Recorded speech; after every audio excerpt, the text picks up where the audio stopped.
कुणाल ने अपने आप को धीरे धीरे संभाला और जैसे तैसे मंदिर के दरवाजे तक पहुंच गया।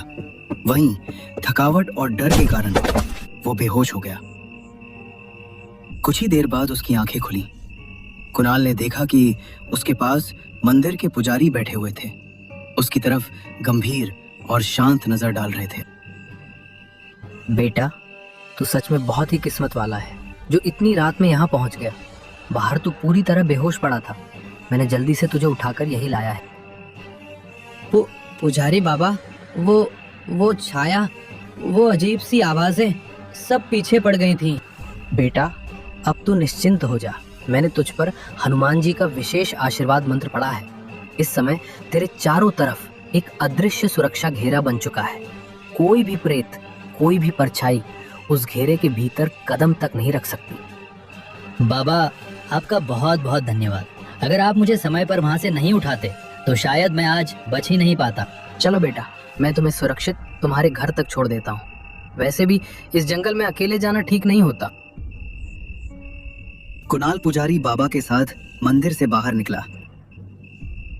आगे थोड़ा बढ़ा ही था कि उसकी नजर एक पुराने पेड़ पर अटक गई।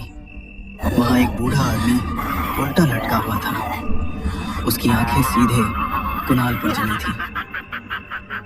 पुजारी बाबा कुणाल को उसके घर के दरवाजे तक लेकर आए। उन्होंने धीरे से दरवाजा खटखटाया, पर अंदर से कोई आवाज नहीं आई। अरे दरवाजा खोलो, बेटा कुणाल शहर से थक कर आया है। सच्चा तन बोले तो द्वार खुले, झूठा छाया गिरे धूल में। पुजारी बाबा की आवाज सुनते ही अंदर हल्की खड़खड़ाहट हुई और दरवाजा धीरे धीरे खुला। चौखट पर एक बुजुर्ग आकृति दिखाई दी। मनोज के दादाजी। उनके चेहरे पर चिंता और डर साफ झलक रहा था। बेटा कुणाल, तू आ गया शहर से? अंदर आ बेटा, जल्दी आ जा। दादाजी ने कुणाल का हाथ पकड़ लिया और उसे भीतर खींचा। एक झटके में उन्होंने दरवाजा जोर से बंद कर दिया, मानो बाहर कोई खतरा मंडरा रहा हो। दादाजी, बाहर पुजारी बाबा अकेले खड़े हैं, उन्हें भी अंदर आने दीजिए। दरवाजा अचानक बंद क्यों कर दिया आपने? ये कौन? ये पुजारी कौन है? तुम किसकी बातें कर रहे हो? मुझे तो समझ नहीं आ रहा। वही पुजारी हैं दादाजी, जो हनुमान जी के पुराने मंदिर में रहते हैं। उन्होंने मुझे उस चलावा से बचाया था, तभी मैं सुरक्षित महसूस हूँ। क्या कह रहा है तू बेटा? उस हनुमान जी वाले मंदिर के पुजारी? वो तो 1 साल पहले ही रहस्यमय तरीके से चले गए थे।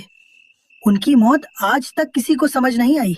दादाजी की ये बात सुनते ही कुणाल के भीतर जैसे ठंड की एक लहर दौड़ गई। उसकी उंगलियां तक कांपने लगी। उसे लगा जैसे कमरे की दीवारें अचानक सिकुड़ आई हों। वो समझ नहीं पा रहा था कि आखिर उसके साथ घर तक कौन आया था, जबकि दादाजी साफ साफ कह रहे थे कि उस पुजारी की मौत तो पूरा 1 साल पहले हो चुकी थी। दादाजी, ये आप क्या कह रहे हो? वो तो मेरे साथ साथ चल कर आए, उन्होंने ही मुझे बचाया था। मैं अभी अभी उनके साथ ही दरवाजे तक पहुंचा हूँ। दादाजी कुणाल को पकड़कर पूजा वाले कमरे में ले आए। अंदर आते ही उन्होंने बिना कुछ कहे हनुमान जी की मूर्ति के सामने आकर मंत्र जपना शुरू कर दिया। कुणाल बाजू में खड़ा था। डर से उसका दिल जोर जोर से धड़क रहा था। उसे समझ नहीं आ रहा था कि अभी अभी उसके साथ जो हुआ वो असल था या कोई मायाजाल। बेटा, हमारे गांव में रात के समय दरवाजा खोलने का एक ही नियम है। जिसे भीतर आना हो उसे बाहर से वह पहचान वचन कहना पड़ता है। सच्चा तन बोले तो द्वार खुले, झूठा छाया गिरे धूल में। क्योंकि छलावा इस वचन को कभी पूरा नहीं बोल पाता, उसकी आवाज बीच में टूट जाती है। इसलिए हम बिना यह सुने किसी को अंदर नहीं आने देते। हाँ दादाजी, ये वचन मैं पहचानता हूँ। ये तो बाहर उस पुजारी बाबा ने ही बोला था। सच्चा तन बोले तो द्वार खुले, झूठा छाया गिरे धूल में। सच कहूँ तो लगता है ऊपर वाले ने मेरी सुन ली। 2 बार मौत सामने थी, पर हर बार किसी न किसी रूप में बचा लिया गया। भगवान का उपकार है कि मैं आपके सामने खड़ा हूँ। बेटा कुणाल, तू सच में भगवान भरोसे बच गया है। हमारे यहाँ जो भी रात में ऐसे बाहर दिखाई देता है, सुबह उसकी लाश ही मिलती है जंगल की झाड़ियों में। तू अकेला है जो आज तक उस छाया के मुंह से बचकर घर पहुंचा है। दादाजी, आखिर ये छलावा है कौन और हमारे ही गांव के लोगों के पीछे क्यों पड़ा है? कुछ तो वजह होगी कि वो हर रात किसी न किसी को ले जाने आता है। बेटा, इसका मैं भी सही सही जवाब नहीं दे सकता। सच्चाई तो वही जाकर पता चलेगी।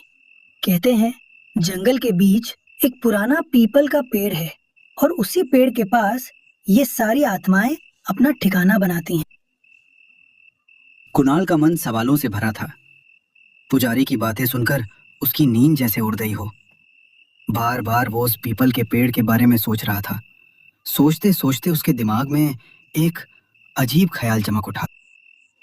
अचानक मेरा गांव आना, बस में उस बाबा से मिलना, मंदिर में पुजारी को देखना, ये सब महज संयोग नहीं हो सकता। इसके पीछे कोई उद्देश्य जरूर होगा। शायद मैं उन भटकती आत्माओं को मुक्ति दिला सकूं और अपने गांव को इस डर से बचा सकूं।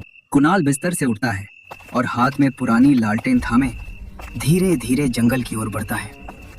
घने पेड़ों के बीच हर कदम पर उसकी सांस तेज होती जाती है।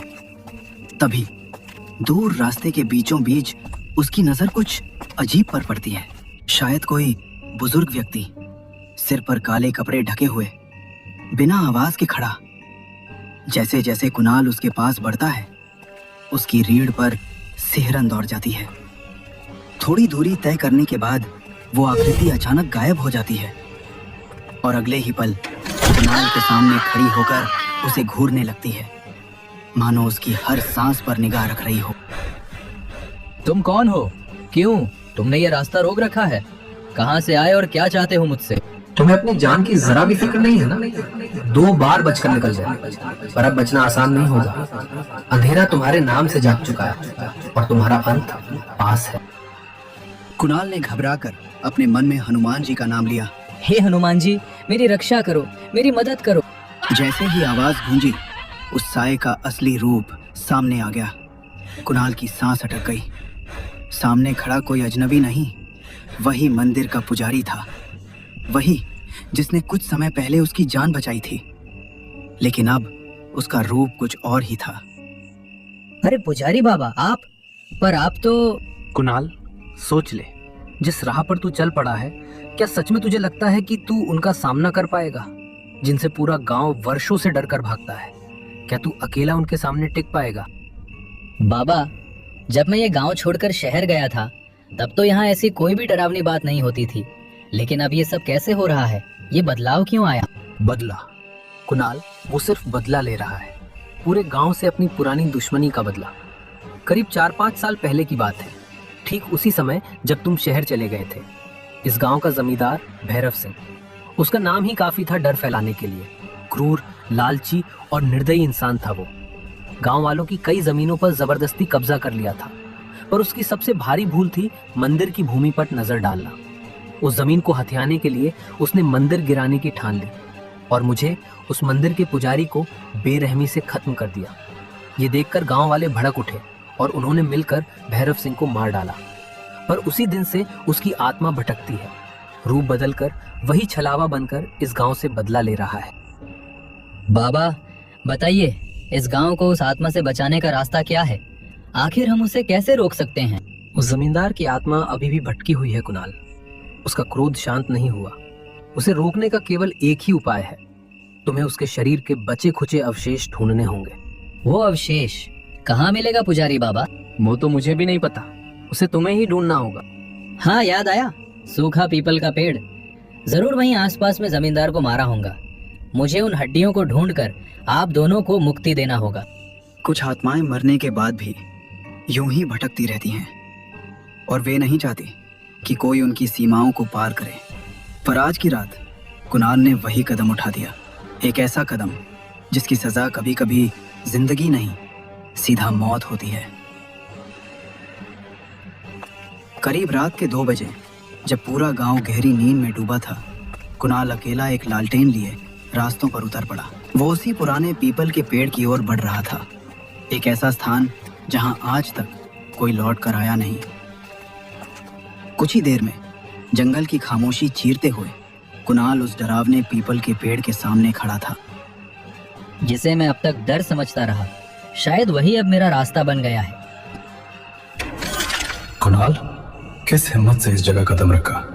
यहाँ आने वाले कभी लौटते नहीं, और तू भी अब यहीं खत्म होगा।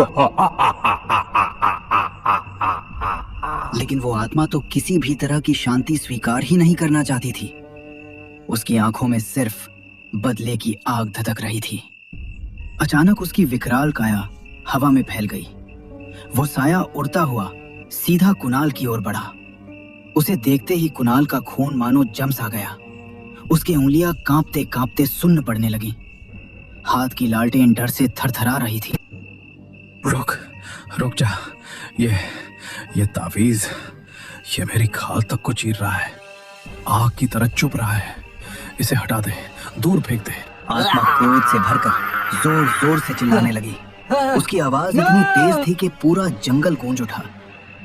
अचानक आत्मा उसके पास आकर उसे दूर फेंक देती है और इतनी ताकत से फेंक देती है कि कुणाल वहीं गिर पड़ता है जहां पहले भैरव सिंह जमींदार का शव फेंका गया था। वहां उसके कंकाल बिखरे हुए थे। कुणाल डर के बावजूद झट से खड़ा हो गया, आंखों में सिहरन और दिल में धड़कनों की आवाज के साथ। कुणाल डर के मारे हड़बड़ाने लगा। अब उसके पास सिर्फ वही पुरानी लालटेन बची थी जिसकी हल्की रोशनी अंधेरे में फरक रही थी। पर तभी उसकी नजर कुछ बिखरी हुई हड्डियों पर पड़ी। दिल तेजी से धड़कने लगा। कुणाल समझ गया कि ये कोई प्रेतात्मा की हड्डियां हैं।